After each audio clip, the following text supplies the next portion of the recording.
మీ business ఏదైనా మీ ఊర్లో promotion చేయాలంటే అది సుమన్ టీవీతోనే సాధ్యం. ఇప్పుడే సంప్రదించండి. నాయకులు కాంట్రాక్టర్లు కుమ్మక్క అయిపోయి నియోజకవర్గంలో ఉన్నటువంటి నల్లమట్టి కంకర అక్రమ వ్యాపారం చేసినటువంటి అలవాటు పడ్డారు 10 సంవత్సరాల నుంచి.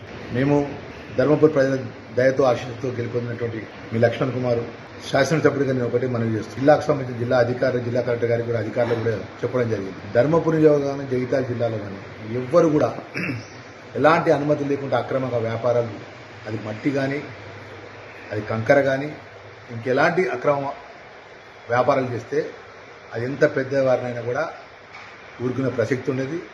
ఈ నూతనంగా ఏర్పడేటువంటి ప్రభుత్వం లోపల అక్రమాలు అరాచకాలు చేసేటువంటి ఎవరినైనా కూడా చట్టపరంగా శిక్షిస్తానే విషయాన్ని కూడా మనవి చేస్తూ, ముఖ్యంగా జిల్లాకు సంబంధించిన జిల్లా అధికారులకు కూడా చెప్తున్నాం.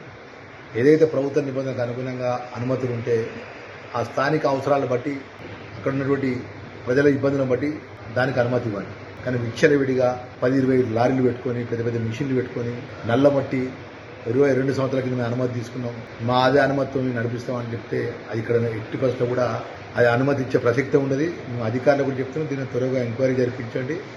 ఏదైతే ధర్మపురి నియోజకవర్గం లోపల ఈ నల్లమట్టి పేరు మీద అక్రమాలు చేస్తున్నటువంటి బడా వ్యాపారవేత్తలకు చెప్తున్నాము, మీకు అనుమతితో ప్రభుత్వ నిబంధనకు అనుమతితో పనిచేయండి.